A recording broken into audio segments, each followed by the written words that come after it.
Hi, my name is Nancy O'Hagan. I'm the founder and president of the Caring for Carcinoid Foundation. I'm also a metastatic carcinoid patient. The mission of the Caring for Carcinoid Foundation is to discover a cure for carcinoid cancer. The vision of the foundation is to eliminate the suffering of carcinoid and related neuroendocrine tumor patients, their families, and their friends. Today we're here at the Nebraska Medical Center. We're with an incredible patient who has an amazing story.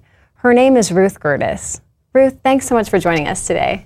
Oh, it's my pleasure, Nancy. Welcome to Nebraska. Thank you. I've had such a lovely trip here. So let's talk a little bit about why we're here. Your diagnosis of carcinoid cancer and how that came about. Can you describe it to us and describe why you chose surgery as the right approach to treat this disease for you? Well, certainly, Nancy.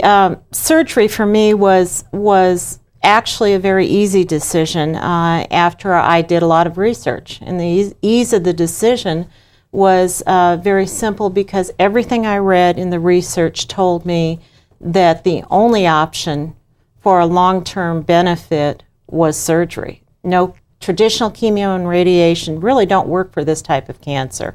So surgery was a fairly easy decision for me.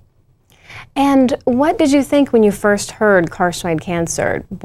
Did Dr. Zaruba, your primary care physician, give you the news, or was it a surgeon? Actually, it was Dr. Fitzke. Dr. Zaruba and I had gone through about 10 days of, I think, every test he could dream up I possibly had. But all of my blood work, all of my markers were stone cold normal. So it was a very difficult case to diagnose. We knew that I had liver lesions. We didn't know what was causing them.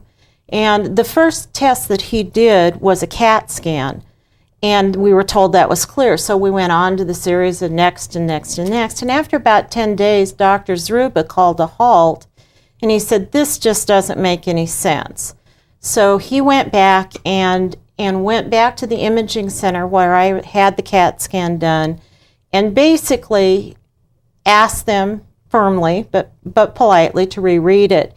And he worked his way up the medical chain there until he got the radiologist on the phone. And I believe the gentleman actually agreed to reread it just to prove Dr. Zaruba was wrong. But when he got the scan open, his tone changed, and he said, "Oh my gosh, I am so sorry, Dr. Zaruba, we did miss something on the original CAT scan." And so we weren't sure when I went into surgery.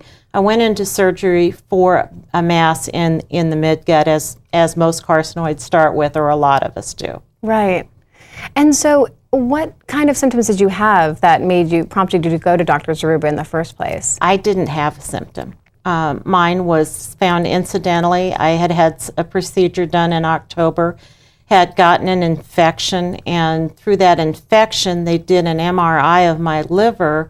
Actually, it was for the lungs to make sure there wasn't a blood clot or something from that procedure that was complicating things. However, the infectious disease doctor did not tell me or did not tell Dr. Zaruba about it. So it was actually an insurance process that we were going through for estate planning where we found out that I had liver lesions and had to pursue it. And that was in December then. And so what did you think when you had gone through the first round of surgery with Dr. Fitzke, and then and then you met with Dr. Botha, and you heard about this new procedure? What did you think, and tell us a little bit more about that? Well, Dr. Botha and I share a lot of personality traits. We're both very innovative people. We're both very curious.